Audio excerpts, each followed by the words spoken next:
This is Josh Brahm, and instead of an audio blog today, we have a long-form Q&A session that I recorded last month with a group from Rock for Life. For those of you that don't know, Rock for Life is a pro-life group under the umbrella of Students for Life, an organization that we work with a lot.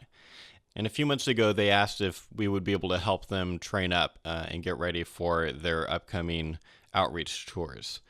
They do a lot of work over the summer of sending groups on music festival tours where they set up booths and try to get people thinking differently about the issue of abortion.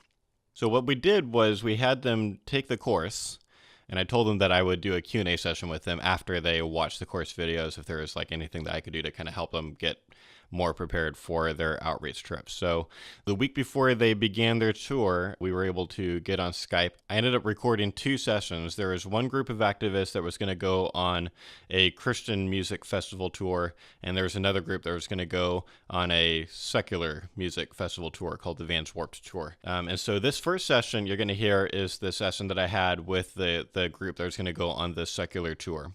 And we spent about 2 hours going through some of their questions on, in this case, capital punishment, birth control, life-threatening pregnancies versus health-threatening pregnancies. And I thought it went really well, and there'd be some value to putting this out for the podcast. So this is something that I'm thinking about doing more often. I'm even thinking about maybe putting together like a premium level of the course where a group that wants extra help like this can pay extra, and then we can do these Q&A sessions. I'm not sure. This is sort of a trial run, so we're releasing this today. At some point in the next month, I'll release the second session, although we might edit down. I think there might have been some overlap. I think perhaps life-threatening pregnancies might have come up like in both sessions. So if it did, then I would take out the superfluous stuff. So the second session might end up being a shorter recording than this one. So without further ado, I give you the Q&A session that I recently did with the first group of Rock for Life activists.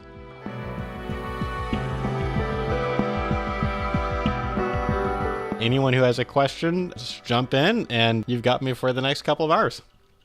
First of all, Josh, why are you pro-life? So I'm pro-life for multiple reasons. I think part of the reason I believe abortion is wrong, part of that has to do with what I think that the unborn is morally. I think the unborn is not morally different than you and I. It's less developed, it's smaller, but that doesn't matter. And so I care a lot about equal rights. And I think there are multiple areas in the world where equal rights are not being respected, but this is one of the biggies in the sense of there's the most people confused. So like human trafficking is a huge issue, but most people at least understand that's wrong. And it's just a matter of figuring out a way to protect people and, get the people in jail that need to be in jail and things like that. How do you enforce laws and things like that? Where here you've got a significant part of our society that thinks that the unborn isn't like you and me, and thus they're being treated really badly in abortion. And so that's part of it. Certainly, I think part of it has to do with my Christian views too. When I read the Bible, I read that God made humans in his image, and that really matters. That means that we morally matter. We're intrinsically valuable. And I read a God who cares about people not being killed unjustly and wants people to stand up for them. So I think certainly that plays into it. I think the reason that I'm passionate goes back to something that happened to me when I was 11. So I'll tell you a quick story about that, kind of my answer to this question, unless there's something I'm missing. When I was 11, I didn't know what abortion was, but I was homeschooled, and my dad took me to an abortion clinic with a group of guys from our church. We had a really pro-life, pro-family church. It wasn't Catholic, but everyone homeschooled. A lot of people had 8, 9, 10, 11 kids, and that wasn't weird. It was a very particular Protestant community in Sacramento, California. And they were part of the early rescue movement even, like back before doing rescues where people link arms in front of clinics and get arrested. But back before there was a federal crime and you would go to jail for like years and years and years. This church was like part of that early California movement of people doing that. And so announcements on Sunday morning would be like, hey, praise the Lord, I'm going to jail on Wednesday. It's like, wow, okay. That was our first Sunday there. So they were very active and cared a lot about abortion. And so when I was 11, just after they stopped doing the rescues, but they still cared a lot, and they would go to abortion clinics and pray on the weekends. My dad took me with a group of guys from a church, but no one told me what abortion was.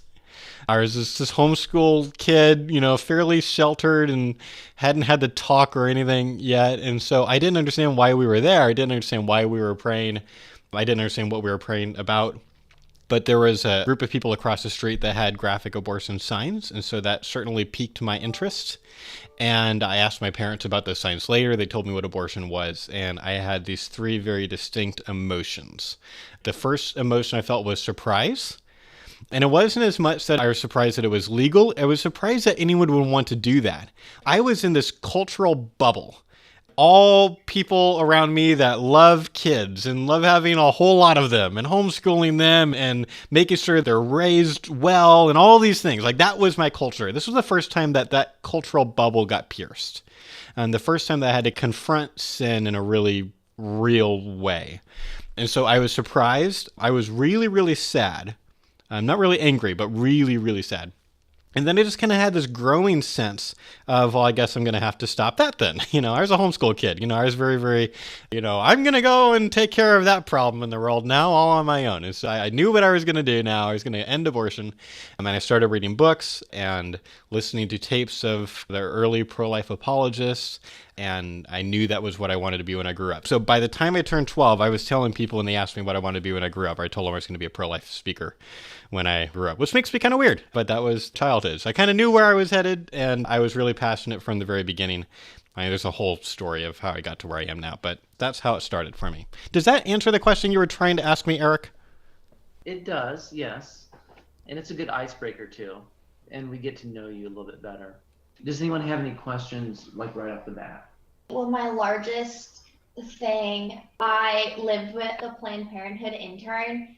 And wow. Yeah, many of my sorority sisters, because I live in a sorority house, actually have had abortions. And I've been told by the Planned Parenthood intern that I wasn't told, I was invited to the third wave feminist group to tell them why I was pro-life, and they were all pro-choice, so I was the only one. I guess I just got a lot of questions about well, how can you justify being a woman and being pro-life? And then how do you justify the death penalty as well? Mm-hmm. I got a lot of that. And then I guess just honestly questions about what, even though they'd had them before, they didn't really connect with the process, if that makes any sense. So for a lot of them, when I could get them to discuss it, they were 16, 17, 18. And I got a lot of, I didn't want to put my life on hold, mm-hmm. and I wanted to be successful. And I don't know, that wasn't really any questions, but that's just been sort of my limited experience and some tough things that I've come across. Mm-hmm. Do you want to talk about the capital punishment question that you were getting there? Would that be helpful? Yeah. So this is a common one. I've done 4 public debates with abortion advocates. And so one of them was with a leader of the National Abortion Rights Action League, the gal who was in charge in Georgia, and then someone from, seriously, the director of Planned Parenthood Georgia, and then there was a representative of this huge network of Georgian pro-choice groups, and then the last time I did a debate was with someone who actually worked at an abortion facility, one of the most busy abortion facilities in Atlanta. And I think we were at Emory University, and it went really, really well, but I could tell the moment in the debate where I felt like the audience was the least with me. I think I won the debate. I think a lot of people either changed their minds or felt like at least I had done the best. But there was a moment where I could tell that my opponent had sort of landed this charge against me that the audience connected with. They're like, oh, yeah, it's a really good point. And it was this capital punishment thing. It's how can you're so inconsistent because you're for capital punishment and yet you're pro-life, you're against killing. But clearly you're not because you're for capital punishment. And so in their minds, there's this huge inconsistency. It sounds like just a pure ad hominem attack. I think they don't usually really believe that we mean it when we say we think the unborn is a person. I think they think that we say that we think that, but we don't really think that. That's weird. Come on. It's just a couple of cells in the beginning. You don't really, come on. You don't really think that. you're pro-life because of your religion or because you want to punish women for having sex before marriage, or all these different like theories of what's actually going on for us, which is why pro-life women are extra confusing for them, right? Because they're like, you're a woman, you're betraying, or, whatever. And so I think for the capital punishment, it's like they're wondering, like, maybe this is the evidence that we're right about you pro-lifers. You don't really think that the unborn's a person because you say that it's wrong to kill people, and yet you think it's okay to have capital punishment. Ha! I've found the proof. You're actually inconsistent. And I think it doesn't work even if you are pro-capital punishment. I don't know what everyone's views here are on capital punishment here. I'm now opposed, but I'm opposed only for pragmatic reasons. So I don't think that the Bible or God is necessarily against capital punishment. I'm very concerned about the way that we do capital punishment. I'm concerned about innocent people being killed, basically. So I have a lot of concerns about the justice system the way it currently is, which I know is a lot better than a lot of other countries, but still I think there's some big problems, and basically I think until those problems are fixed, we should at least pause on the capital punishment thing. But at the time, to be fair, I was pro capital punishment, and I don't think that her objection actually works because for us, for people who are pro capital punishment but also, against abortion, there's a big difference between an unborn child and a convicted murderer or rapist or whatever is going on with this person on death row. I think sometimes this is a little bit our fault because sometimes we're a little bit too unclear about what our view is. If you just hold a sign that says, I'm against killing people, or, it's always wrong to kill people, then you've sort of set yourself up for this. Because then the question is like, what? There aren't any cases? Obviously, it's usually wrong to kill people, but what about self-defense? What about just war? What about capital punishment? What usually pro-lifers mean is, like the philosophical way, this is, if you use Latin, it would be like, it's prima facie wrong. It's on its face. It's generally wrong to kill people. But of course, there's extreme situations. There's weird things that we can talk about, those rare exceptions if you want. And for some people, capital punishment would be one of those exceptions where in order to protect society, or because this is what I get a sense of what the Bible indicates government ought to be like, or whatever the argument would be for them, there are some people that sort of disqualify themselves from having the right to life because they're so dangerous or something like that, would be the argument. Whereas that doesn't apply to an unborn child. The unborn child has done nothing.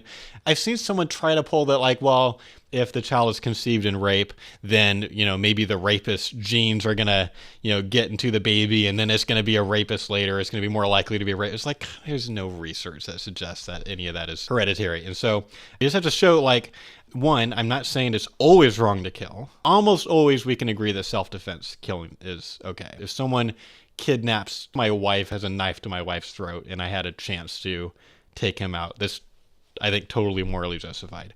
If you're a pacifist, then we could maybe have a whole discussion about that. But generally, pro-life people are going to agree at least on that one case. So we think that, generally speaking, it's wrong to kill. It's certainly wrong to kill without proper justification. We don't think that the reasons that most women who give abortions give are proper justifications. The only exception for me is going to be if her life's at risk and we can't save both. That's going to be like one of those weird exceptions. And we could talk more about that if you want, but I don't think that her being pregnant when she wasn't wanting to be pregnant, her being in college, her having a career that's going to get messed up, the boyfriend's threatening to leave her, even if she was raped. I don't think that those are proper justifications for killing the unborn if the unborn is a person like you and me.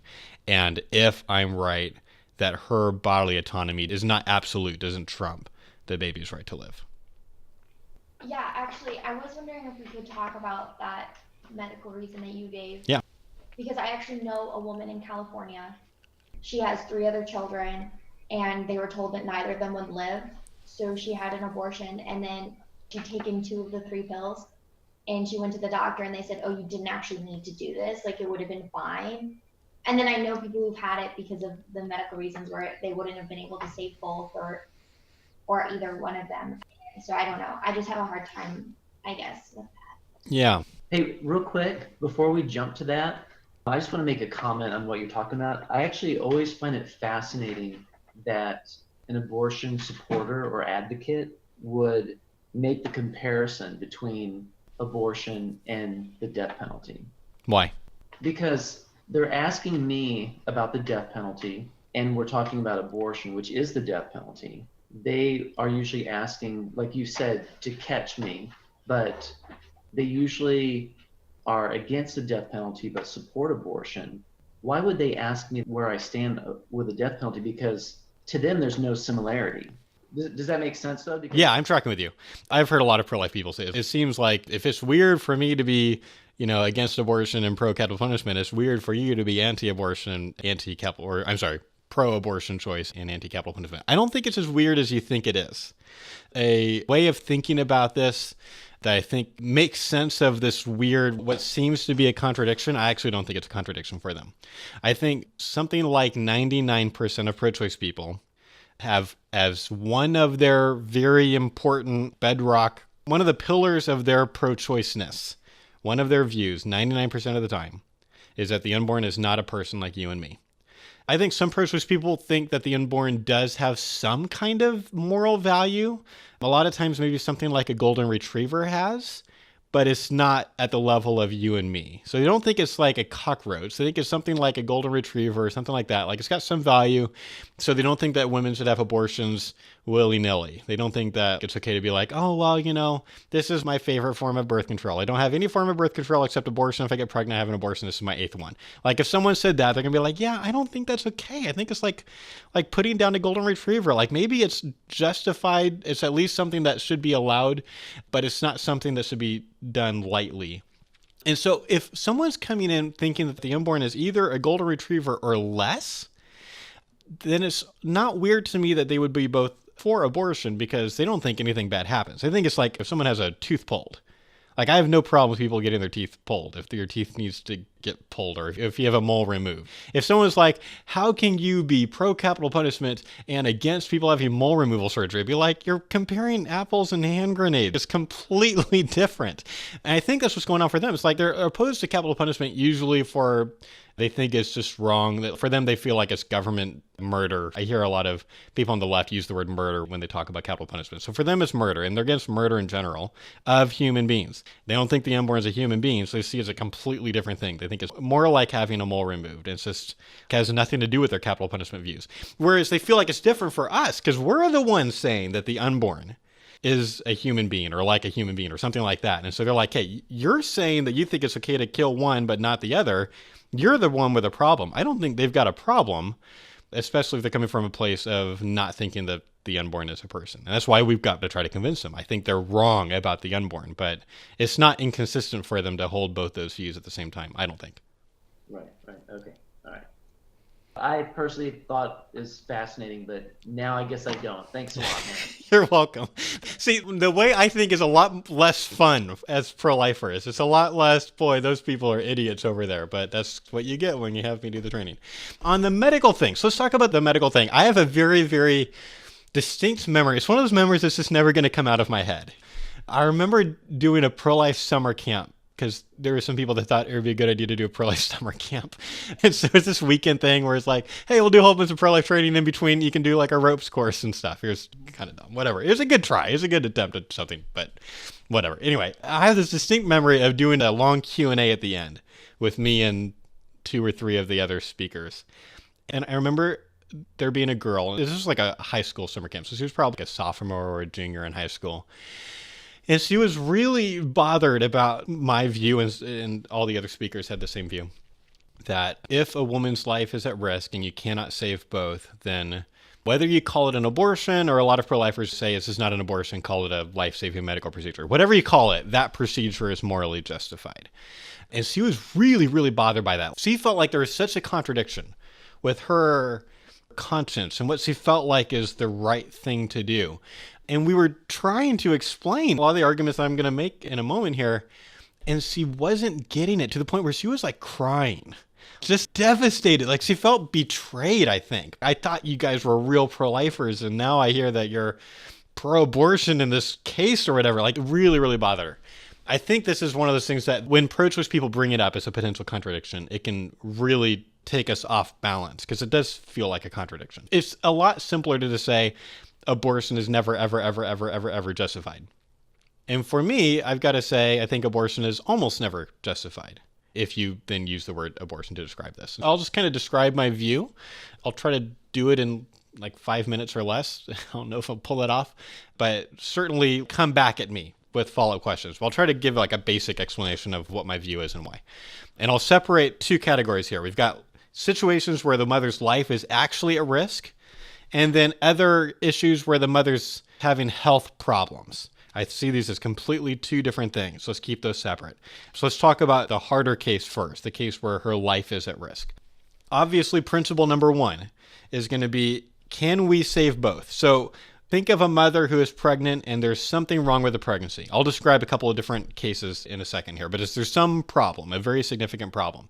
We have two medical patients here, mother and child. This is very, very important because for the pro-choice person, it's not going to be a thing for them. If you go to a pro-choice doctor, this is the wrong person to go to because he's going to be like, duh, I have one patient and I'm just going to care about making sure she's okay. And there's going to be no thought about how does this affect the child. And so that's going to be a problem. And we're going to say, you should be at a pro-life doctor who is thinking correctly about the unborn and is thinking of these as two different patients. So is there anything we can do to save them both? Sometimes there are, especially if she's late in pregnancy. So think of a mother who has a uterus that has cancer. She has a cancerous uterus, and the cancer is growing. And at some point, once the cancer develops enough, it's going to spread to other parts of her body. So at some point here, by far the safest course of treatment for her is going to be to remove her uterus. If there's just too much cancer and we can't just take it out surgically, we need to take out the uterus. It's really sad, really tragic. The question for me is going to be, can we, with a reasonable amount of confidence that this isn't going to put her at risk, can we wait on that surgery until the baby is viable? Meaning until the baby might be able to survive outside the uterus. There's a spectrum here. The youngest baby to ever survive was 18 weeks and it was either 5 or 6 days. I think 6. 18 weeks and 6 days. But that is really unusual. That's the Guinness World Record, okay? That's not the norm. The 50% point is right around 23 weeks, at least the last I checked from like the Mart of Dimes. They said like 23 weeks or something was a 50% chance. That seems like a fair place to say viability. You've got a decent shot. And then certainly the older you are after that, the better chance. If you're at 26, 27 weeks, you've got a much better chance than you do at 23 weeks, right? So there's a sliding scale. So my question is going to be, can we hold off on this surgery of removing her uterus until we can take the baby out and have it in a NICU ward, in a preemie ward, and do our best to save both? That seems like the best course of action here. And if we can, then that's what we do. And we do it why? Because we're treating both people as patients. They're both people. We're going to try to save them both. Tragically, as you're all thinking, you're all ahead of me already in your internal monologue that you've got going on.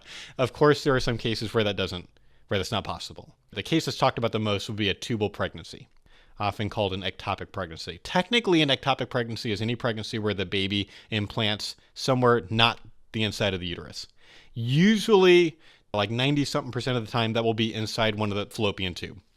So you're conceived, you've got a 6 to 10 day journey down a fallopian tubes. I heard one pro-lifer kind of say, think of it as your first water slide ride. You're going to do this journey and then you're going to end up hopefully in the uterus. You're going to implant. That's where you're going to hang out. And the fallopian tube is actually designed to help get the embryo from point A to point B. This is a cool tangent. One of the coolest things I know about early human development is that the inside of women's fallopian tubes are super hairy. Like thousands and thousands of hairs. I know some of you are like, why are you excited about hairy fallopian tubes? Here's why. It turns out that these hairs have a purpose. The embryo at this point is very, very small, very fragile, and their job is to gently roll the embryo from point A to point B. And so they all work in coordination. They all do the wave. Over and over and over. Thousands and thousands of hairs are doing the wave so that slowly the embryo can be gently taken to the uterus. If that doesn't make you excited about God, then you're clinically depressed. You have a problem. That's cool. And so anyway, okay. So sometimes tragically, even though the fallopian tube is designed to get the child safely to this place, sometimes that doesn't work out. And so if the embryo implants in the fallopian tube, you have a big problem. And as I kind of implied earlier, there are other ectopic pregnancies. So my wife and I have had an ectopic pregnancy. We actually had something called a heterotopic pregnancy. My oldest son, Noah, was a twin.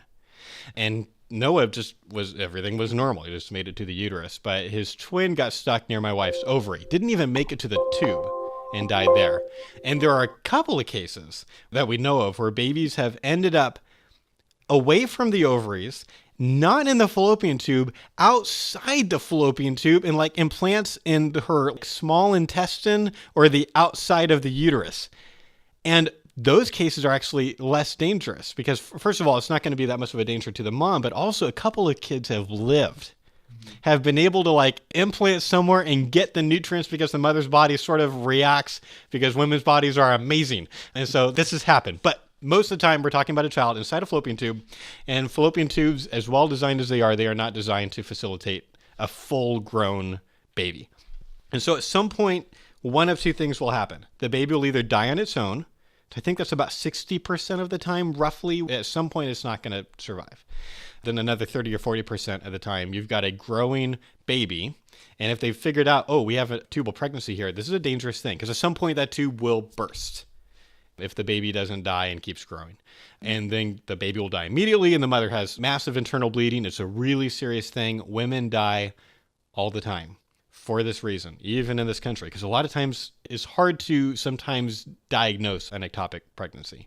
And so it's pretty scary. We got to get to the ER right away and do surgery and try to take care of everything. But it's serious. I emphasize its seriousness because there are a few pro-life speakers that I've heard that really downplay the seriousness of this. They're like, this almost never happens. Like, it's not that dangerous. And the research that they present, I'm very suspicious of. And so I just think, like, as pro-lifers, we should be taking this appropriately seriously. Women die. In America, too. Not just like in Africa or, third world countries where they don't have great medical, like women die in America every year from this. And so if we find out that the child's in a fallopian tube, right now, we don't have a way of surgically moving the child from point A to point B. We don't have a way of doing that. If we did, that would be awesome. Mm-hmm. And that would be what we ought to do. There's one guy that said that he did it a couple of times, but it was like in the very early 1900s. He didn't document what he did that well, and I don't take that as very serious evidence. I've heard maybe there are going to be some people that maybe start trying to do research. It's pretty hard. It's a lot trickier than a lot of people would think. But if that became a reality, great. But right now it's not. And so there are three ways that we can intervene.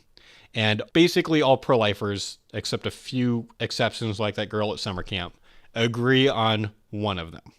One of them is not controversial. Like the Catholic Church even agrees. And like you can't say the Catholic Church isn't pro-life. The Catholic Church has put the Protestant Church to shame for 30 years on abortion, on being involved and outspoken and clear morally on this issue.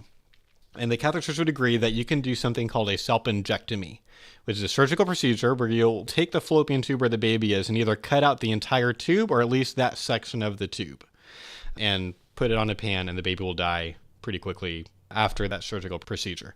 The reason that basically all pro-lifers agree that that is okay is because you're not directly acting against the child. You're doing a medical procedure with the intention of saving her life with the foreknowledge that as a secondary effect, the baby's going to die because there's no way to save them both. And the argument would be that if you Google double effect reasoning, or maybe if you've already been through like confirmation class and already know about double effect reasoning or whatever, that's kind of the argument going on here. It has a lot to do with your intention and primary versus secondary actions and things like that. And you can Google that if you want to learn more about that later. But that would be the reason why Catholics usually will even support something called a salpingectomy. And the other cases are cases where you're acting more directly against the embryo, but in one case it's not surgical and might make it easier for the woman to have children in the future. There is this internal pro-life debate about those other two methods, salpingectomy and methotrexate. But that's where the debate is. The debate is not, can we intervene in a tubal pregnancy? It's super not controversial. That of course you can intervene in an ectopic pregnancy to save her life. And you can either argue that with double effect, or you can argue that with a self-defense sort of an argument, which is the direction that I personally would go. Sometimes in horrible, rare situations, you've got to defend your life, and this would be one of those cases. It's a kind of a weird version of self-defense. It's something called third-party defense against an innocent aggressor. Innocent aggressor is the baby. It's not the baby's fault. It's not a guy coming at you with a knife. We live in a world where bad stuff happens, and medically things don't go the way they're always supposed to, or ideally they would, and that's the world that we live in. People get sick, people die. So it's an innocent aggressor. Third party just meaning it's not you literally doing the surgery on yourself. It's going to be a surgeon or someone else kind of acting on your behalf. I think the argument is very strong. And then it's just a question of how directly you can act against the embryo morally. And I'm, having thought a lot about it, still not super confident.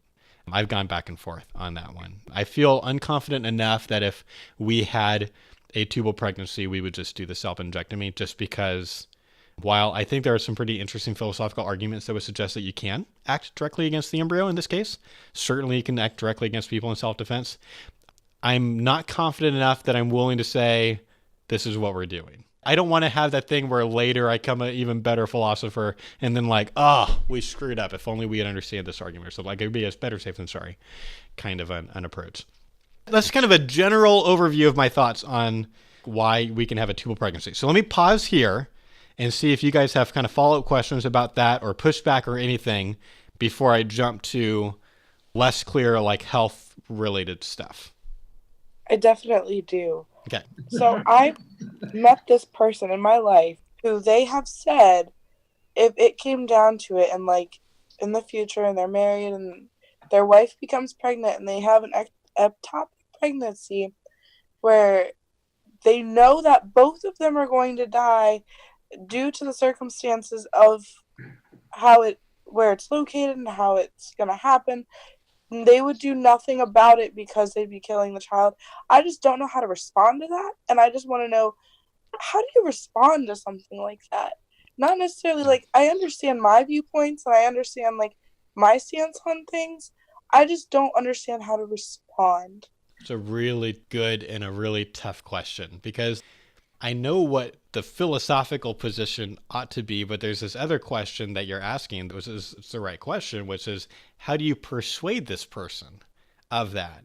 And it'd be helpful if I knew more about the person, if I knew the person, because for some people, think of a sidewalk in front of an abortion clinic. There are some women where the thing that is most persuasive to them is an argument like, you don't actually have to do this. We can take care of the problem that's going on in your life. And for some women, seeing fetal development images is the thing. We think of people as sort of like, we need to keep working on this analogy, but something like toolboxes where like different tools will work for different people. People are complicated. So some people need a screwdriver to persuade them and some people need a hammer or whatever. Like there's different kinds of things that can work for different people. This is why, like, for some people, seeing a graphic image of abortion is all they need to become pro-life. And I've seen that happen. I've also seen other people become a lot further from the pro-life position because they saw a graphic image. Like, people are complicated. So we've got to kind of work with that data and do the best that we can. I think what I might try to persuade this person of is they have responsibilities to the rest of their family too. A pregnant woman does not only have responsibility for her unborn child, she also has responsibilities to her spouse, her other kids, things like that. All of this comes into play. I think a lot of times people make a decision because it's what makes them feel good about the decision. I think we should care more about making a difference than making a statement. So like this comes up in a lot of times voting discussions where we're trying to figure out who to vote for. Generally speaking, I think people should vote to make a difference, not to make a statement. And what is the best that we can do with this situation is usually the way I come down. There's one pretty big exception in a very recent election. We could get into that, but I don't really want to. But there were some pretty weird situations there. But generally speaking, my voting policy is I'm going to vote whoever's the lesser evil or whatever. And there's something kind of similar here. It can make you feel very pure or principled, be like, I would never take a life. It's like, yeah, but that sounds great. But in some cases, that's not only morally wrong, it can even be morally reprehensible. So take a clearer case. If you're a pacifist, you're going to have a hard time with the next couple of minutes. But I'm going to make an analogy here. I think for a lot of pacifists, people who are against all war, they're like, war is always wrong. We should never have wars and never get involved with other people's stuff. On the surface, that sounds great. Got a little bit of a libertarian streak, so I'm certainly a small government guy. There's something about that. It just sounds moral. Sounds, I'm principled. I would never go and kill people in other countries, blah, blah, blah. It's like, yeah, but think about what that position actually is. That position is, I will never protect innocent people no matter how bad the situation is and no matter how effectively I could save them. if the Holocaust is not a clear case for this, I don't know what is. There's a certain point in genocide where when the genocide is happening, when the machetes come out, the only way to stop it is with boots on the ground. According to experts on genocide, analyze the sequence of events with most genocides. There's certainly a case in the beginning where diplomacy and talking and trying to, talk about taking away treaties and monetary penalties and things like that. Sometimes that works, but at some point the machetes come out and you've got to go and try to save people. Or you say, hey, I would never go to another country and kill people. Like, it makes you feel really good, but I think it's more like, what if you're the people getting attacked? The innocent people getting attacked. Like, I think we have a moral duty to protect innocent people, basically. The analogy here is it can sound good on its face, but it's not, when you think about it, actually the morally right thing to do. I think there's a case where, like, I have heard of pregnant women who are like, I just can't do it. I can't have the abortion. Or I can't have this medical procedure, like whatever label we're using for this. Certainly, I don't think she should be forced to have the self-injectomy or whatever. But I don't think that she's actually making the right call. I think probably what's going on is she has an improperly working conscience. So going biblical again. So there's a case in the New Testament in one of the epistles where Paul is talking about this debate that's been going on about, do you eat fruit or food that's been in some former religious ceremony sacrificed to an idol? Later, someone gets the food, like, can you eat it or not? A lot of people are really, really offended by the idea of eating food that was sacrificed to some idol. And then some other people were saying the false gods that they were sacrificing to aren't a thing. They're not real. It doesn't matter. So there's this whole debate going on in the church. But if you look at what Paul says, he talks about, like, don't cause the lesser brother to sin. Go the extra distance. Don't eat that food if they come over to your house. But notice the way he talks about it. He talks about, I think that the phrase used in a lot of translations is like the lesser brother. There's a clear implication here that that person's conscience isn't actually working properly. It's miscalibrated. Is hypersensitive in this case, and certainly better to be probably hypersensitive than not sensitive and not like desensitized or whatever. But like the best thing is to have a properly working, perfectly calibrated, your compass is actually pointing true north instead of northeast or something. So how ought we think about something? If someone asks me, well, what would you do if X, Y, and Z happened? It's like, wrong question. I don't know what I would do. That's a psychological question. The right question is, what should I do in that situation? What do I hope I would do? What kind of a person do I want to be? A person who is thinking well, morally, and about my responsibilities to other people. So all these things are going to come into play, and I might try to have that kind of conversation. I might try to figure out, why does this person actually think it would be wrong to have the self-injectomy? Do they see this as the same as killing a baby, an elective abortion? I'm going to try to argue that that's not the right way to think about it. I want them thinking correctly about it and making the right decision, especially when you're talking about life and death stuff. Thinking well about this is really, really important. This is part of why apologetics and philosophy matter so much. But bad thinking leads to really, really bad consequences. And sometimes, and I'd like to throw this out there, sometimes we spend hours thinking philosophically in our mind what we're going to do or what our position is, whether we come to the right conclusion or the wrong conclusion with good intent. But once we get into that situation, we choose something that we decided we weren't going to do. Yeah. I find very fascinating. Yeah. Like the pacifist who says, I won't kill the intruder who's going to rape my wife, ends up doing that, which is probably a good thing in my mind. But then the person who says, I will never get an abortion, finds herself 16, pregnant, and afraid to tell her parents. There was a pro-choice writer one time who said that pro-lifers usually have 3 exceptions: rape, incest, and their own circumstances. It's like, ooh, that cuts deep, but that's true a lot of times. It's certainly bad. I think it's a really good point, Eric. Clara, come back at me. Was that helpful for you? Do you want to ask a follow-up before we move on? No, I think that's a lot of clearing up for what my big question on that. Just, you can't really answer the question until you're in the position. Yeah. So, was that what I was supposed to be getting from it? Mm-hmm. Were you trying to go completely a different park and I took the wrong turn? Yeah. I think psychologically there's a truth to the idea you don't know what you're going to do until you're in that situation. I think there's some truth to that. I think it's still good. It's a good exercise for us to try to think about what we wish we would do in that situation. Yeah, kind of a like thing. what we should do, not just Exactly. what we want to do. Exactly. Then, or have the idea of like, we really don't know what we're going to do, but we know what we'd like to do. Let me throw out one other thing that might be helpful, Clara, if you were talking to these people again. And this is an argument that I've used in cases where I'm doing live speaking on this question of life of the mother, and I end up dealing with the person who's like, no, you can't ever kill. And that's almost always true, but like, especially when you're talking about innocent people. Capital punishment is easier. You've got this, but they're like mass murderers or whatever. Like, there's a difference here. But are there cases where it is morally justified to kill innocent life? There's a really interesting example of this that's not ectopic pregnancy, which is kind of the go-to example. But there's an interesting case that also is described. It just take me a few minutes. I can't remember their names, but there's a famous story of these two mountain climbers that would climb mountains together. One of them was named Joe something. And they weren't climbing Everest, but they were climbing a mountain, like a part of a mountain that hadn't been climbed before. They were big adventurers, and it was a really high mountain, really tough. They were very advanced. And so they were roped together. They ended up getting to the peak. This was written about in a book, and I think there's been a movie about this too. I know there's been a documentary. But they got to the top, they succeeded, and then they were on their way down. And they ended up in this really, really big storm where visibility was basically zero. So they're connected to each other around the waist with like a rope, like tied to their belts. Movie Peak that you're talking about with the Everest, climbing Everest? Okay. It's not Everest.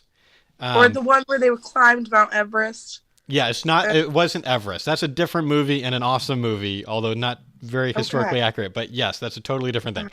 But something a little bit similar happened. Maybe I don't think this really happened in the Everest movie. But anyway, what happens is, imagine they're both slowly getting down the mountain. One is lower than the other one. They can't see anything in front of them, and the lower one accidentally steps off a cliff edge over nothing, and so drops. And the guy at the top is kind of holding on for dear life. Now, think about this. They cannot talk to each other. The wind is so loud, they can't like yell to each other and communicate at all. The guy at the top can tell kind of what has happened. But think, for all he knows, his buddy is hanging over like 2 feet of distance, and then there's like soft snow underneath. That could be, or it could be 200 feet. No one knows. And so obviously the guy on the bottom tries to climb his way back up with the rope. He can't. He has like frostbite, so his hands just basically don't work at that level at this point. So he's just hanging there. His friend hangs on for hours trying to figure out what to do, which is amazing. And obviously he's also tried, can I get my friend up? Also frostbitten hands, his hands aren't working like that. And so ultimately, at some point, he's going to have to make a really hard decision. But he's not making that decision until he has to. And after a couple of hours, he finally is tired enough that he's starting to slip down to where he's going to get to the cliff edge too, and then they will both fall. And so he cuts the rope. And what happened was his friend wasn't that high of a cliff, but he was directly over one of those crevasses, those really deep crevices. And so his friend falls down into this crevice and lands on a little kind of ledge that was coming out inside this crevice, survived the fall. And eventually he couldn't get back up. So he just decided at some point, I've got nothing better to do. So he kept climbing down just to see what was at the bottom. And he found bottom, found a tunnel, made his way out, and made his way back to camp. And they both survived, which is crazy, right? But there's a whole debate, a loud, angry internet debate among mountain climbing enthusiasts about this moral question. Should his buddy have cut the rope? And some say, nope, you never kind of leave your friend behind. You never cut the rope. And some other people say, well, yeah, if it's the choice between you both dying and only one of you dying, you cut the rope. Both of the men themselves have said they think they did the right thing. And even the guy who was dropped said he would have done the same thing if it were the other way around. But it's a good case to think about, because here's this really weird situation where while it's right to say it's prima facie wrong to kill innocent people, there's at least a couple of very, very strange exceptions. And I think sometimes it's helpful for people to have one in their mind that's not tubal pregnancy. And this is one of those kind of real life situations where I think most people would agree that there wasn't something morally wrong with his friend cutting that rope. So for someone like Clara who knows someone who's maybe struggling with this, that story might actually be really helpful for them. Maybe them watching that documentary or at least hearing you tell the story might be helpful for them. I'll try to do this quicker. I've got less to say about it, but you've got this bucket of cases where it's not a life concern, but there's a health concern. So there are women who can't keep water down because their morning sickness is so extreme that they vomit every time they eat or drink anything. Imagine being that person. I know people who have been in this situation. I had a couple years ago where I had two friends the same summer who had really, really hard pregnancies where they were at best bedridden for like half the pregnancy and or dealing with something like this. And so for a situation like that, you've got to be on bed rest. And you basically have to be on IV fluid. You can't keep even water down. We have to put an IV in you, and you're not going to eat for the next 3 or 4 or 5 months, whatever it's going to be. Like, that's a really extreme situation. I don't think that that justifies abortion or a life-saving medical. Like, I don't think the life is at risk. And I think the threshold has to be at that. Her life has to be a significant risk to justify something as serious as doing a medical procedure where another person is going to die as a result of it, regardless of what you call it. That's going to be like my general take on it. Sometimes a pro-choice person will come up and say, what if her life's at risk or what if her health is at risk? Sometimes I'll just ask them for examples, like what kind of examples are in your head? There might be medical cases that I'm not even aware of. So do you know of an interesting case worth thinking about? And I'm just going to kind of go through the rubric and just think about it. Are we treating both as patients? Can we try to save them both? And if not, then I'm going to think that you're allowed to do some kind of a medical procedure to save her life. And I think optimally, it's going to be the one that has the least direct action against the child. Although certainly there's a philosophical debate that could be had on that. Could I expand on that a little bit and make it a little bit more difficult? Okay. Make it harder. So Give it your best shot. let's just make this really like a sad story. So this woman has a feeding tube and on IV fluids for like say 3 to 5 months, just throwing it out there. What if she has no support system, no health insurance, and another child under the age of 5? Then I think we've got to figure out other ways to help her that don't involve killing people. People I've talked to have used the argument that if more people are negatively affected by the pregnancy, then even if the child is alive, in utero, that they are technically equal to the life of a born human, but their social and like societal equality and value is different because people that are already like living in society and have connections and have these relationships are more valuable to society than someone that hasn't even been born yet. So kind of like the health of the majority and the comfort of the majority versus the one. Yeah, I think it's probably straight up utilitarianism, which has its own problems, and we could get into that if you want, although it's totally covered on the course, on Module 8 of the course. But I would say, certainly I agree. Think of two different kinds of value. Let's get a little bit philosophical for a second so we can get back to the real world case here. Intrinsic value and instrumental value are two different things. So intrinsic value is what I believe humans have. When we say that humans are valuable, I think human beings are valuable because of the kind of thing they are. So that means we are intrinsically valuable. And we're not valuable because of what we can do or what we offer to society. We are valuable in and of ourselves because of the kind of thing we are. Another kind of intrinsic value is love. When I talk about this, when I talk about my pro-choice friends, like I've got a pro-choice friend named Andrew. Even if Andrew was pro-choice, now would self-identify as pro-life. But even when Andrew was pro-choice, it was good in and of itself for me to love Andrew. It is a good in and of itself to love people. It is an intrinsic good. Versus instrumental value, which is where something is valuable because of the value that we give it. So think of money. A $20 bill is only valuable because our society says that it's worth $20. You can trade it in for other things.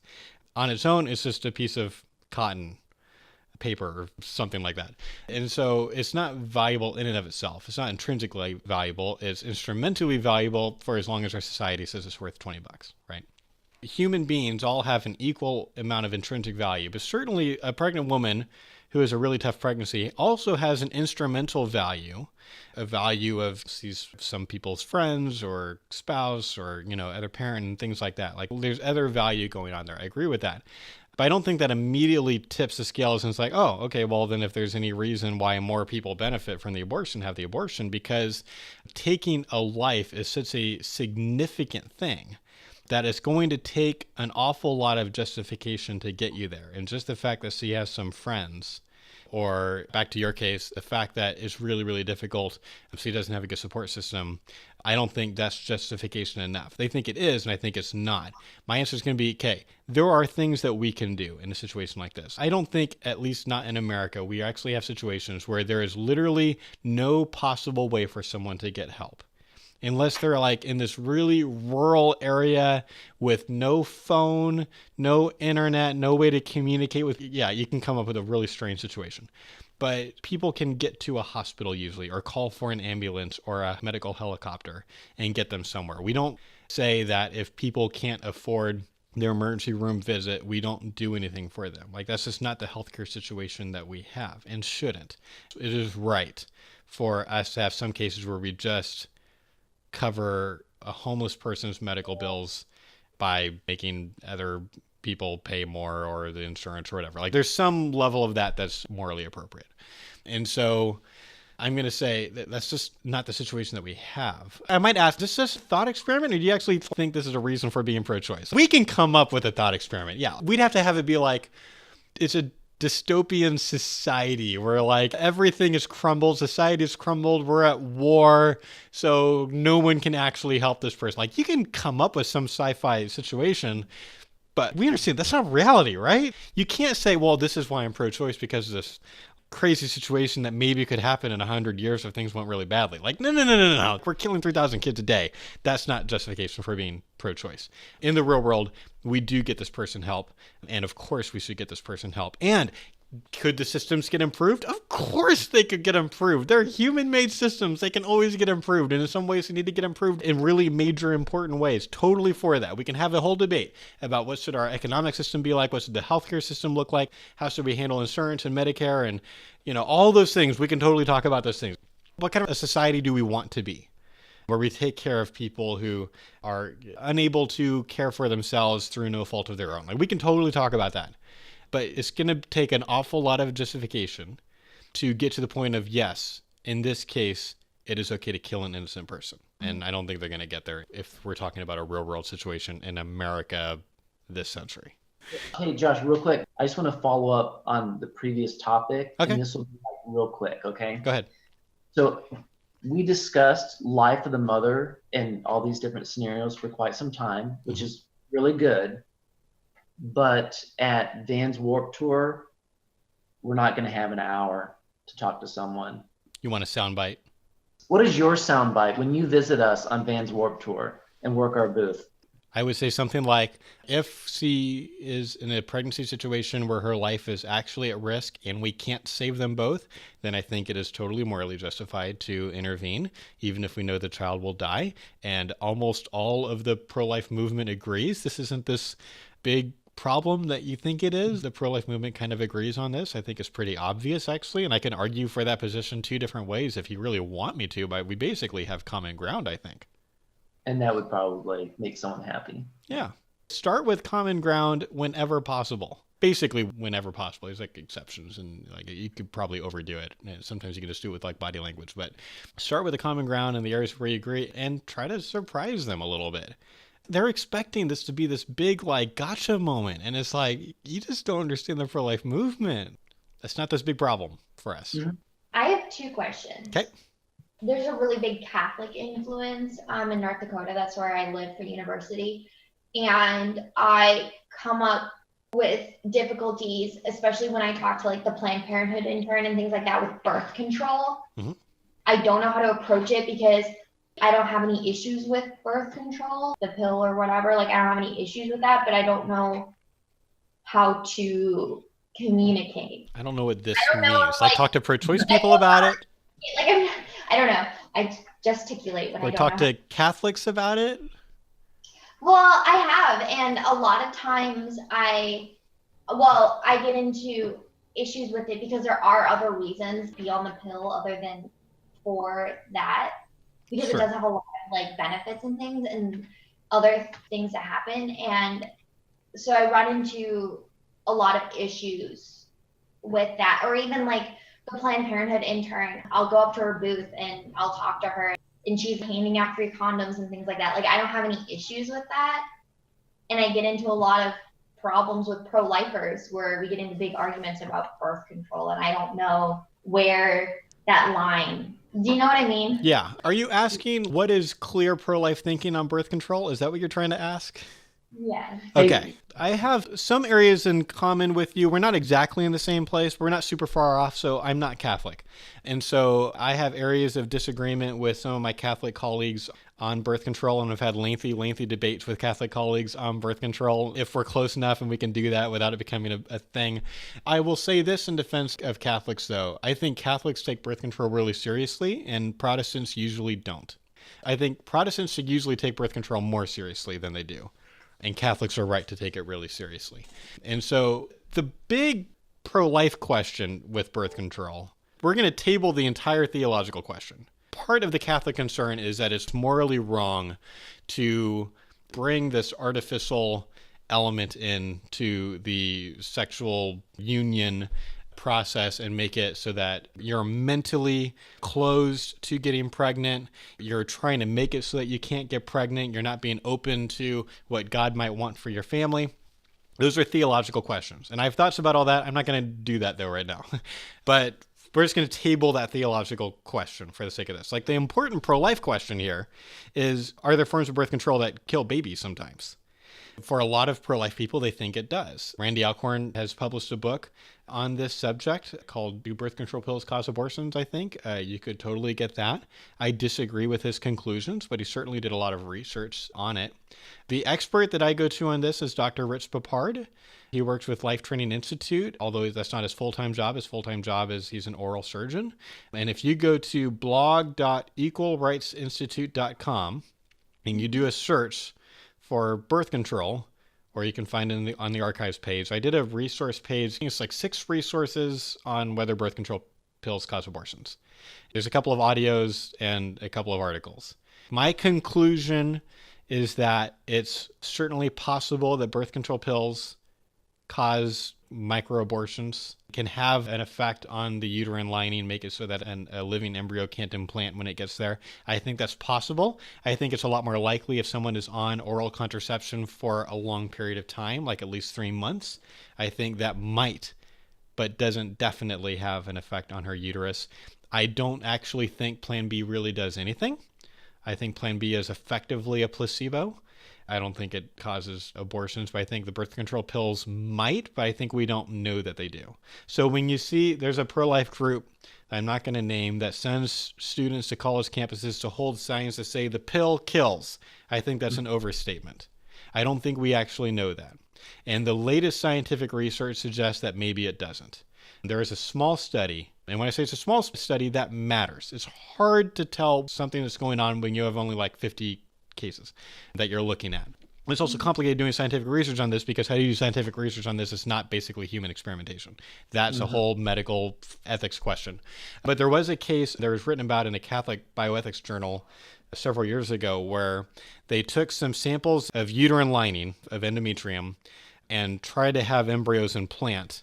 And they had a control case where it was just a normal endometrium. Then they had one case where the endometrium was exposed to birth control pill hormones. And then another case where it was exposed to the chemicals that are in RU-486. In the RU-486 case, none of the embryos implanted. It wiped all of them out. Between the control case and the birth control pill case, the differences were statistically irrelevant. It was basically the same. And that study suggests that maybe the hormones or the cause and effect relationship that people like Randy Alcorn published a book on, saying that there's this cause and effect relationship. If you take birth control pills, here's what happens to the lining of the uterus and it makes it so kids can't implant. It suggests that maybe that cause and effect relationship is either a lot smaller than some pro-lifers thought, or maybe it doesn't exist at all. Maybe what happens is the mother's body knows that she just got pregnant and does a process in the next week of making the uterus more ready to implant. That resource page has some really good articles on that. There's one quick funny story on this. I had interviewed Rich Papard on this thing. This pro-life lady was so mad at us. Like, she was incensed that we were publicly saying that birth control pills might not cause abortions. Maybe it doesn't. And so she was writing not only like, you know, the people that write like an essay of comments, like, 5,000 word comment under a thing. Well, she not only did that on my website, but also copied and pasted the same thing onto like his blog and then like her own Facebook. You're seeing the same thing like all over the internet. And she really wanted people to know her views and all of her research that showed that we were so wrong. And then I ended up leading her to one of these articles that's on that resource page, and she read it. And she completely did a 180. She like profusely apologized to us. Like, I was completely wrong, deleted all of her comments, or like edited them to say, I was wrong, he was right. I didn't understand this particular argument or whatever, blah, blah, blah. So looking at all 6 resources is helpful instead of just like a quick interview that I did with him. But it's certainly a very complicated question, more complicated than some pro-lifers think. There's a whole other like pragmatic question of, is it wise to use these forms of birth control? And I think there can be a whole debate here. So some people, like, the way they'll argue against birth control pills is they can cause women to have a diminished sex drive. That's certainly relevant to making a decision, for married people making a decision about whether she's going to go on birth control or not, and worth talking about. But that's not a moral question so much as a pragmatic kind of wisdom question. Is this the best decision for us to make? I don't have a moral issue with condoms myself. I don't love the idea of Planned Parenthood being the ones giving them out, or being the ones that are like forming a relationship with kids, being like, hey, whenever you need condoms, come to us, because they want to sell abortions. And Abby Johnson has been really clear about how abortion is really important to their finances. So the reason they give out condoms for free a lot of times has to do, like, they want to form a relationship and they want you to come back to them when the condom fails. Basically, it's like, I don't have a necessary problem with like comprehensive sex ed. Even I've got a problem with the way it's done sometimes. My main problem, I don't think Planned Parenthood should be the one doing it. If you're going to do abortions, you get to do abortions and that's it. And someone else is the one talking to kids about sex and giving out condoms on subway stations in New York and all the different things, like whatever. I don't have as much of a problem with that, except the concern that I think a lot of pro-lifers have, that if you just hand out condoms indiscriminately, it's going to probably increase the rate of premarital sex, and then that's going to really affect people negatively. Like, it really damages people's souls when they're having premarital sex, is going to be the argument. Some other people would argue they're either going to have sex or they're not, and whether or not they have condoms is not going to really make that much of a difference. I don't know whether that's true or not, but there's reasons for pro-lifers at least to be concerned about it. I'm not as concerned as some are, and I'm probably more concerned than some too. I'm somewhere in the middle, basically. Feel free to like follow up or push back or whatever if you want to. And then I would add to that is that with the birth control pill, there's so many variables because every woman's body is different from each other.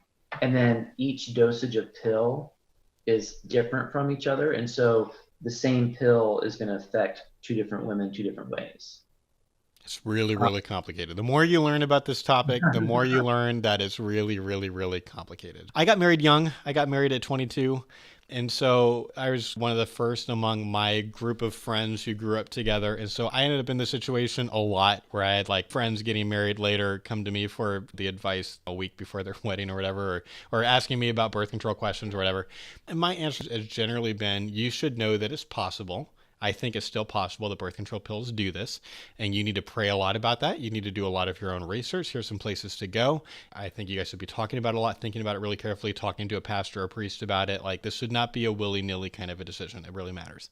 Try to make a really, really good decision here, but I can't tell you necessarily there is one right answer for you. This is going to end up being a conscience issue, I think, for a lot of people. And I would add too, there's a difference between a woman who is not sexually active taking the birth control pill knowing that it might possibly cause an abortion, compared to a woman who is taking it being so sexually active, not caring if it aborts or not because it doesn't really concern them, or maybe it does. But I think the main thing is that you look into the information, you become informed, and you make the right decision based on that information. Because you're right, I worked at the organization that held those Yeah, that's right. I forgot that. You know who I'm talking about. So I know about all the information about the might, and I definitely always had a problem saying the birth control pill causes abortions. Mm-hmm. I would always refer to the birth control pill may possibly cause an abortion because there's so many different variables and the studies are difficult. I had my own moral dilemma when I worked at that organization, so I definitely understand. But yeah. And then I'd also add too that there are other drugs and other environmental situations that very slimly possibly could cause an abortion. Mm-hmm. Stress can cause an abortion. You know, there's things that we eat and consume. There's activities that we perform. Do we do the Spartan thing, you know, while we're married and sexually active, not knowing that we could be pregnant, but we're trying to? When you say Spartan thing, I'm not sure what you mean. You know that thing where you, like, all these women do these races and they crawl in the mud and they climb these things. What are those things called? Oh, I don't know. So you're talking about like there were different things that pregnant women did in Sparta because they were hoping to have male children who would be strong warriors, that kind of thing? I'm talking about, like, let's say a female athlete, okay? Okay. That stressful environment, that athletic event could cause a miscarriage, Okay. right? Maybe. I don't know enough about that, but sure. Well, no, I'm sure there are things you could do. Right, and that's my main point, is that there are things that we can do or drugs that we can take, or just in general, should I avoid these things if I'm trying to be pregnant, or, you know? Like, you know, it used to be people would say you shouldn't drink coffee if you're pregnant, and now they say you can have either 1 or 2 cups a day and it's fine. Like, we've done enough medical research to be confident about that. But you could have someone be like, look, at a conscience level, I just want to be extra, extra careful. I'm not going to have coffee. My wife had coffee while pregnant, and I have no moral problem with that because we believe the research has said it's going to be fine at the level she was having coffee. So certainly at some point, everyone makes decisions on what kinds of activities they're going to do, what kinds of things they're going to bring into their body, and all of that. And it's complicated. And Hannah had another question. I did. So I recently met someone who was like, it's super cool what you're doing. I'm pro-life, but I'm actually identify as being pro-choice. Because while I think that they shouldn't make the decision to have an abortion, I think that it's still a decision to have. Mm-hmm. And I literally just sat there and I was like, I don't know what to say. Like, yeah. This position is so common that we at ERI actually call this the standard pro-choice position. We hear this on college campuses more than maybe anything else. Well, I personally wouldn't have an abortion. I'm personally pro-life, blah, blah, blah. But here's my take. And this is why I think the labels are not that helpful. The labels pro-life and pro-choice don't have a ton of meaning because people use them so differently. I use them because of the way language is. It's really hard to talk about this and not ever use labels, but I certainly don't use labels when I'm in a dialogue with someone. I don't like ask someone, are you pro-choice? Because if they say yes, I've learned nothing. And if they say no, I've still learned nothing. Because I've had people define pro-choice as being pro the choice to have an abortion only if her life is at risk. That's probably not the label you know, and I've had other people say they're pro-choice, but what that means is all abortions are okay, even if the baby is half born, like everything in the gamut. So labels are generally, I think, pretty unhelpful, and I don't like it when pro-life people get all hung up on the labels, like we should call people this versus this versus this. Like, I generally think let's call people kind of what they want to be called and not have it be obstacle in a conversation. Let's talk about the important things. Is it wrong to kill babies in the womb? Is it a person? Does bodily autonomy trump the right to life? Things like that. That's what I want to talk about. I don't want to debate like, are we going to call you pro-choice or pro-abortion or pro-abortion choice or, you know, whatever. I just call them pro-choice. I don't care that much. I don't think I'm losing such an advantage that now I'm going to like, this person's not going to become pro-life because I had the audacity to call them the term they like, which is still a weak term. And you know, all the labels have problems, just about. And so for this person, they're going to say, I identify as pro-life, but I think a woman should be able to choose abortion. The label here is the problem. Like, I don't care what they call themselves. I care what is their position. So this person, we now know one thing. They think that at least in some circumstances, a woman should be able to choose abortion. I need to ask her more questions now. And we talk about this in the clarification questions lesson on the course. Like, do you think a woman should be able to choose abortion through all 9 months of pregnancy or just the first 3 months or something? Like up until when? For any circumstance or only for some circumstances like rape, or she's got a big financial problem? Like, I'm trying to find out what are the circumstances that she thinks abortion should be legal, and what was the timing? You know, at what point in pregnancy does she think abortion should be allowed? Does she think it's morally right for a woman to choose abortion, or does she just think that it should be legal even though it's morally wrong? Like, there are some morally wrong things that should be legal, like adultery and gossip are both really morally wrong things, but I don't think we should put people in jail for either of those two things. And so do they think it's like that, or do they think it's like morally neutral or morally justified for a woman to have an abortion in X and Y circumstances? So I just need to ask more questions like that. I'm trying to figure out, what is their view actually, not what do they call themselves. I don't care what they call themselves. They probably call themselves something inaccurate. Well, they just got more specific. Let's take your conversation and just fast forward 5 clarification questions later, and now we know here's a person who thinks that abortion should be legal in the first 3 months for any reason, and it's morally fine because at that point it's not a baby. And then after that it's being, restrictions. All right. But if the arguments he's making is, I shouldn't make that choice for anybody else. This is my personal view, but I shouldn't force my view on someone else. I'm going to say there are obviously times where we should force our morality on other people. Like the fact that we have laws, every law basically is forcing a set of legislators' moral opinions on society, in the future. Our laws against bank robbery. We're forcing our morality on others. And if you disobey that, we're going to really enforce morality on you. We're going to put you in jail. That's forcing morality kind of a thing. And that is a right thing. I don't know if you know any very, very strong, like either libertarians or like anarcho-capitalists who are like, we shouldn't have laws. We should just we have too many laws kind of thing.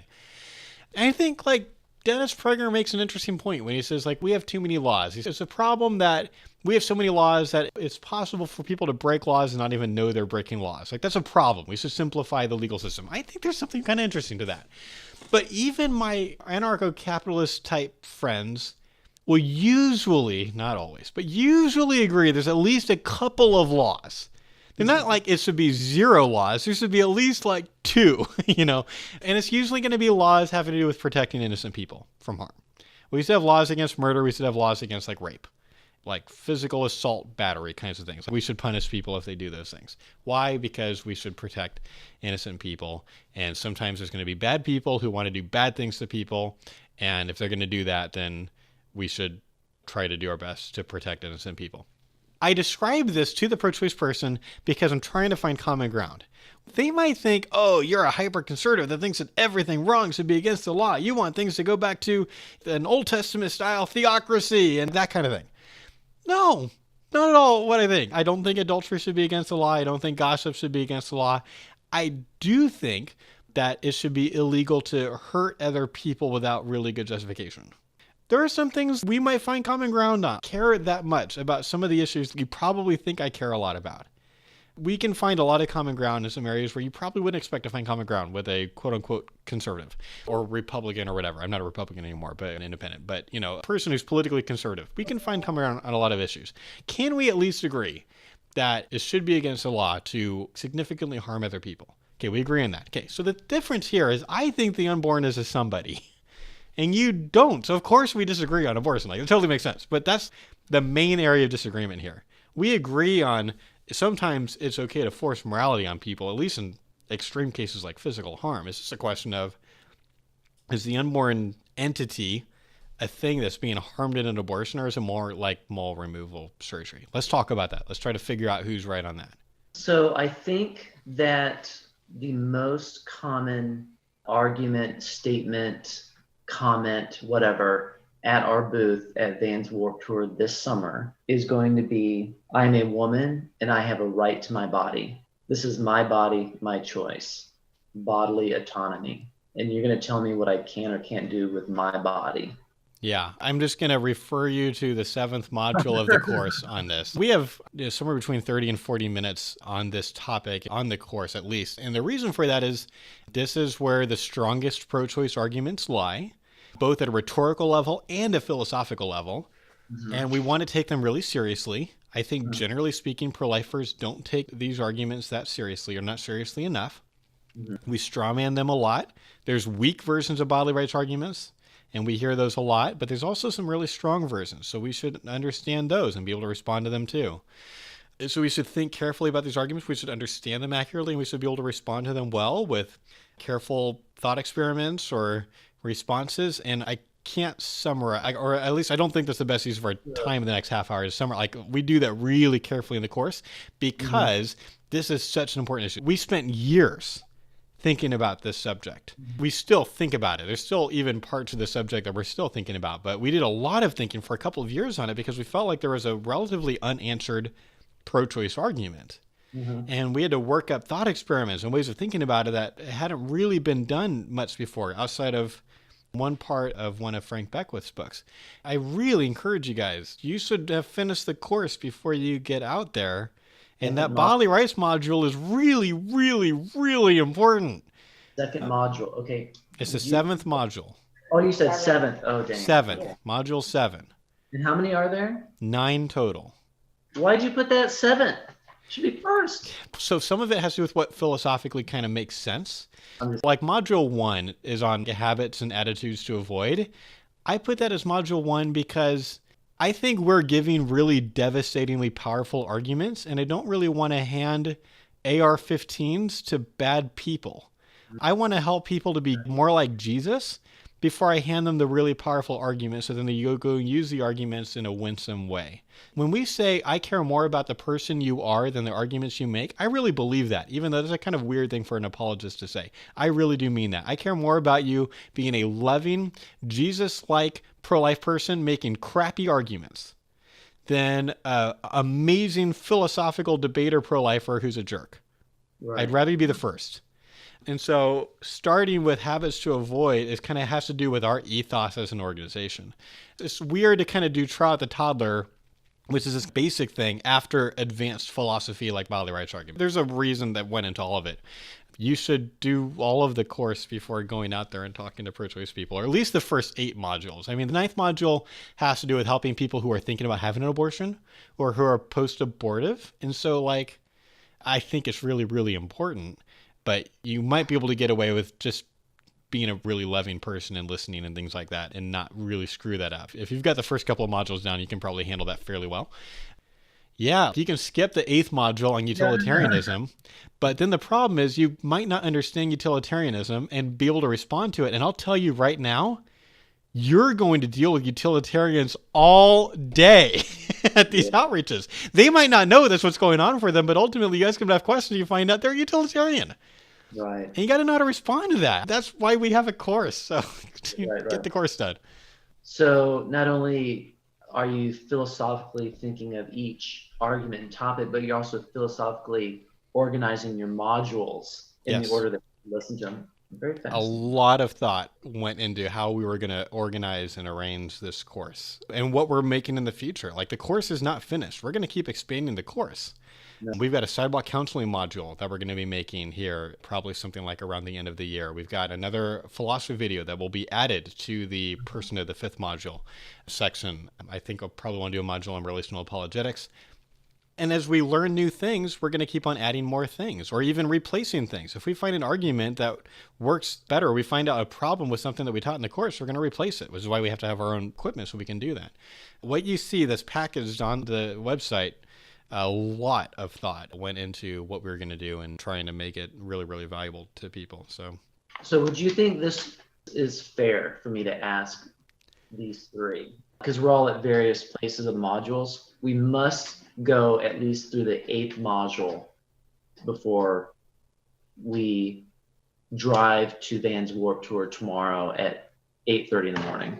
And we have the day to do that. So I think it all comes down to how effective you want to be. If you want to be able to help people tomorrow who are pregnant right now and thinking about having an abortion, that 9th module will be really helpful to you. Oh, that one too. Okay. It's 4 hours of content. You can do it. just do it. It's been a crazy last few weeks. I understand. We're all finishing college or finishing for the year and preparing for this, but we have an evening. So I just want to emphasize to you. So I totally get busyness and you're handling the logistics of a tour, but I think it's easy to not take apologetics training seriously enough, because I thought it would be like, look, I get it. I've been around Eric Whittington enough. I get the arguments, blah, blah, blah. I'm on Facebook. I talk to pro-choice people every once in a while on my Facebook debate threads. Okay. The thing is, you're interacting in real, valuable people's lives tomorrow and through the rest of this tour. This really matters. When we say we're the body of Christ, we're the hands and feet of Christ, like that's what you're going to go out and do.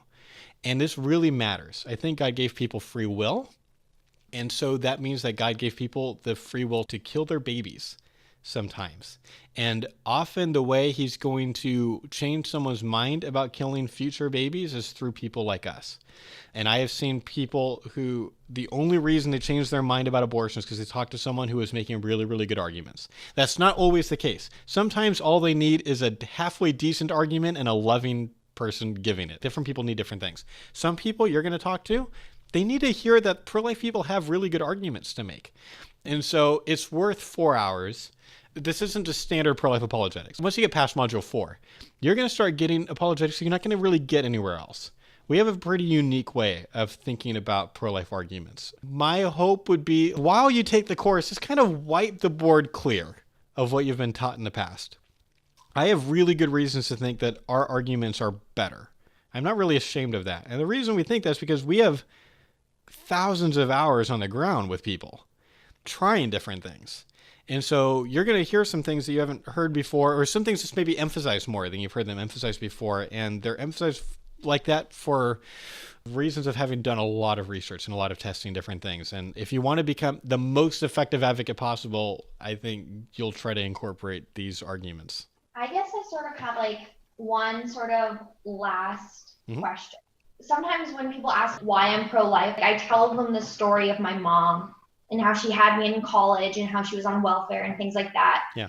And how, like, you know, she was a single mom and things like that. And people go, oh, well, that's like an extraordinary circumstance.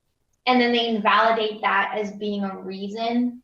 And so I don't really know how, I guess, to approach that. So here's what I'm not going to say. I'm not going to say that the story of your mom is something that you should never use or is like this pointless story. I think there are cases in context where that story is going to be exactly what a person needs. I'm not like the only thing that matters is strict philosophy and all the emotional stuff doesn't matter. No, sometimes what people need is a really powerful story that's told well, especially someone who's like, I'm pregnant, I can't do it.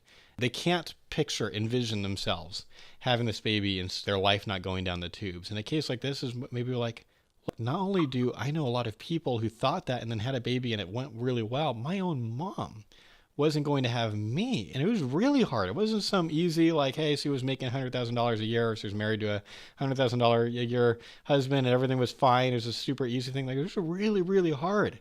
And she was still able to make it work. People are able to do hard things. When we think of heroes, who are heroes that we think of? Heroes are people who do really hard things, not ordinary things, extraordinary things.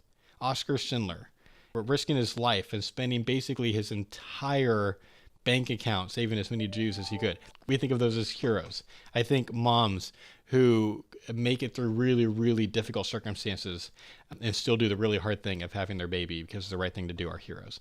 So certainly there's a place for those stories. However, in a philosophical conversation, I would not expect that story to be that persuasive to a pro-choice person.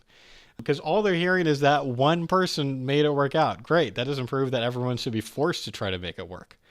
It's like when pro-lifers like abortion is wrong because it makes women really sad sometimes after an abortion. They'd be like, well, I felt fine. So I guess sometimes that's not true, so your argument's invalid. It's like, that's kind of fair. And some women aren't really sad after an abortion, at least not right away. Sometimes not for years and years. Some women die without ever having regretted their abortion. They could get hit by a bus a week after their abortion and never having regretted it once. Women feeling sad after an abortion is one of the things that is wrong with abortion, but it's not why abortion is wrong, as Jay Watts said one time. There's many things wrong with abortion, but it's not why abortion is wrong. So I'm going to focus not as much on anecdotes, but on clear arguments. Abortion is wrong even if having a baby is really, really hard for someone because it's killing. Just like it's wrong to kill a toddler, even if it's really, really, really hard to not kill this toddler. Something like that. And try to make it clear to them that you're not just making emotional arguments, you're making careful, reasoned arguments. You're in philosophy land. You're not making biblical arguments. You're not even only making scientific arguments. You're making careful moral arguments, which is where most of the meat is on this topic, and can respond to the arguments that they used to respond with. Okay, thanks. You're welcome. I have another question, actually. Oh, there we go. This is one of the ones that through my campus and stuff, I've started a pro-life group, and like I've had a lot of conversations with pro-choice people because I have a very liberal school. And a couple of times, just in our like activism training and stuff, we've come across certain questions that we don't really know how to answer and how to respond to. And one of them that I don't really have an answer to because like I don't really know how to respond to it is the whole argument of children having children. So, 12-year-old gets pregnant through incest, or a 10-year-old or something like extreme. Do you think that the child should be forced to carry to term or to viability because it's going to detrimentally affect that child by having another child? Yeah. How can you justify forcing a child to give birth to a child? How can you justify forcing a rape victim to carry that rapist child, Josh? Yeah, so Module 6 on the course talks about how to respond to rape. And it's not just a 5-minute video because I think pro-life people don't respond to that well. And that's a very common thing. And so we got to talk about it in a very relational way, in a way that walks this line of showing that we both care about the woman and the baby. And I think we do that really well on there. So you'll check that out. I don't think the issue of rape on its own justifies abortion, although rape is this horrible, horrible, tragic thing. And you'll see in the course how to talk about that. When you bring in the 10-year-old or the 12-year-old or whatever, it sort of gets into, is this a life-threatening pregnancy? Is a 10-year-old able to have this pregnancy without dying? You can come up with some thought experiment where someone, just because of their size, is in a life-threatening pregnancy. Now, could the 10-year-old or the 12-year-old or whatever have a C-section instead? It's certainly going to be a legitimate question. It might be that a natural vaginal birth is not a good medical plan here for someone that small, but maybe a C-section would work out. First of all, I want to know, how did she get pregnant?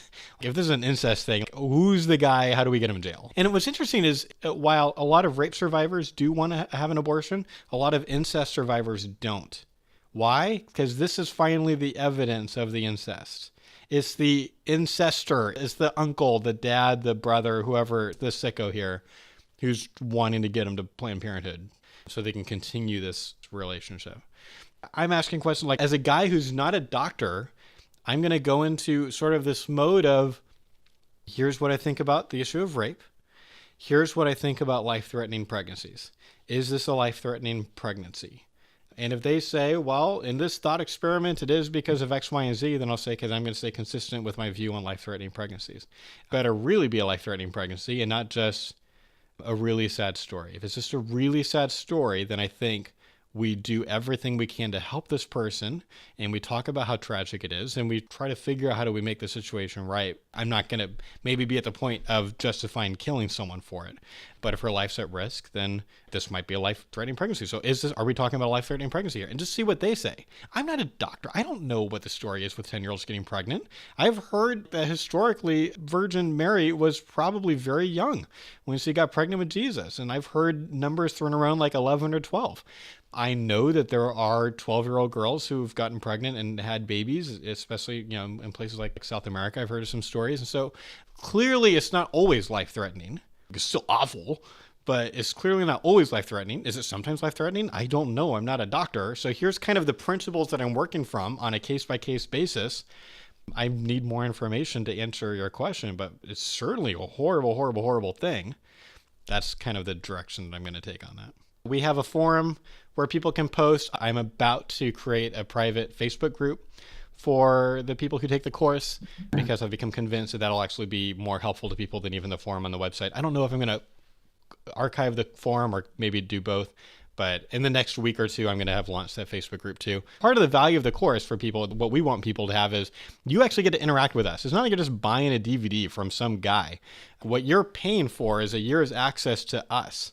So ask us the questions, and sometimes we answer them on the podcast. You should totally download the podcast. They're really, really good.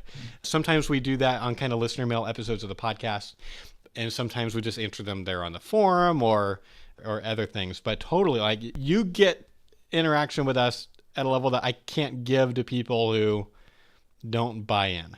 And so I want this to be really, really valuable for you. As you come up with questions, I want you actively asking us them, and we'll be doing our best to respond to you quickly, especially like the fact that you're on a tour. Like, if you post on the forum or the Facebook group, mention, hey, we're on the tour with Rock for Life, so we're doing a ton of outreach in the next several weeks or months or whatever it is.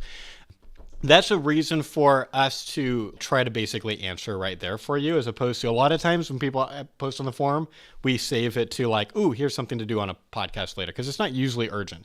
Most people are not doing outreach all the time. But in your case, if you're like, ooh, man, every day we get this weird question that wasn't covered in the course because we listened to the entire thing, then that's a good thing for us to be like, hey, let's make sure Tim or I or Rachel or someone can get that info to you. So, in fact, I'll even say, because on the forum, one of the problems with the forum is we don't get email notifications when people post on there. Eric or whoever, like, shoot me an email that just says, hey, we posted a question on the Facebook thing or the forum. We're the Rock for Life group. See if you can get to this sometime in the next day or two. Someone email me, and I will prioritize it.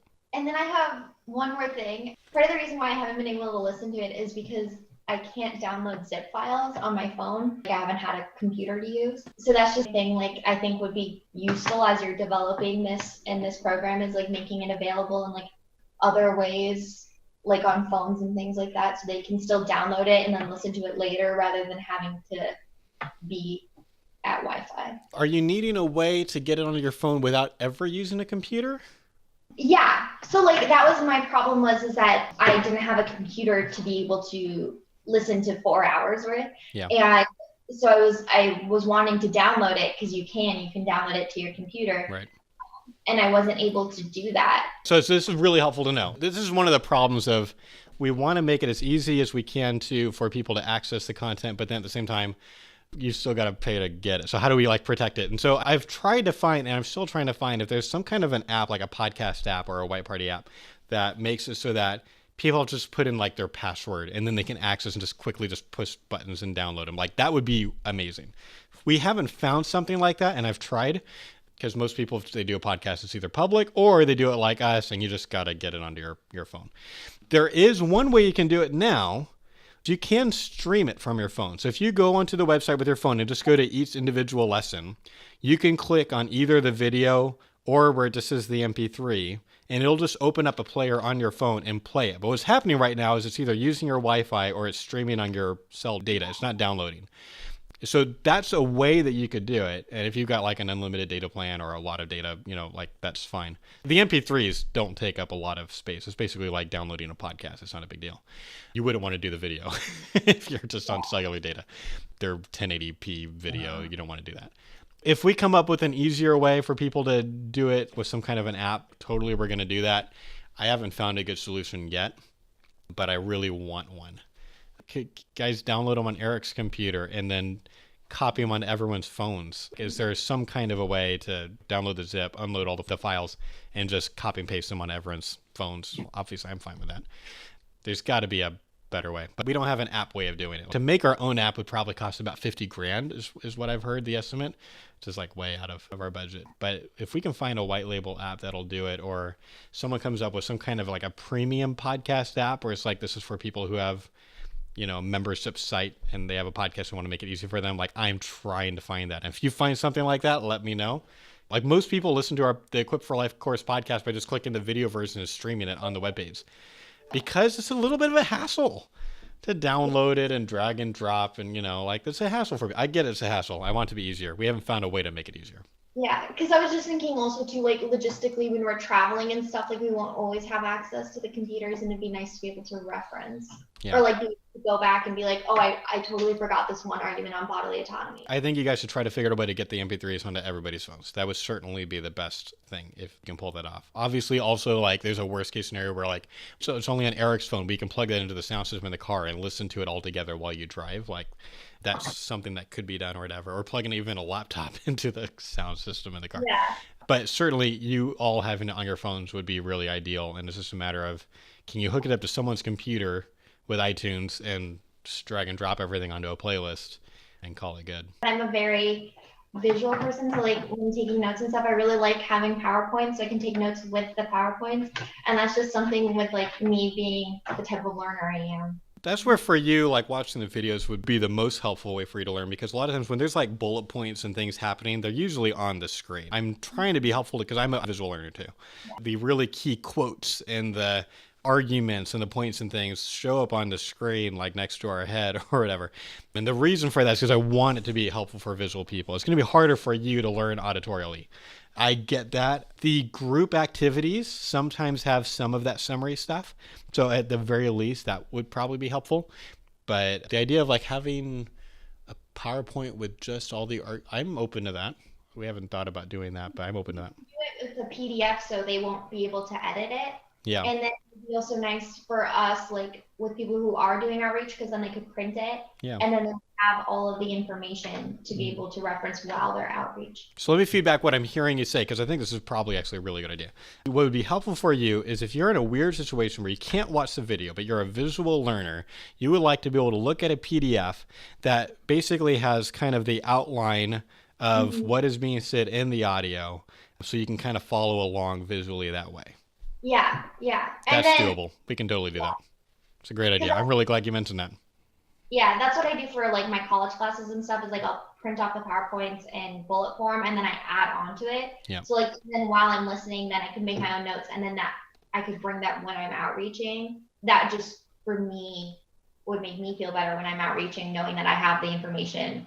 I love that idea. That's great. We haven't had any visual people that were in a situation where they couldn't watch the videos. It's an interesting situation, but I totally see it's like not the kind of thing that we were thinking about when we made the course, but you're right. That would be helpful. There's some of that, I think, on the group activities PDF, so definitely check those out, but not to the level of what you're asking, but we could totally do that. You guys are awesome. I'm really happy we got to spend this time. I hope this was helpful for you. And go out and give them heaven. Yeah. That was tricky. Yeah. All right, thanks, man. Appreciate it. You're welcome. God bless, guys. Yeah, thanks, man. God bless. Bye.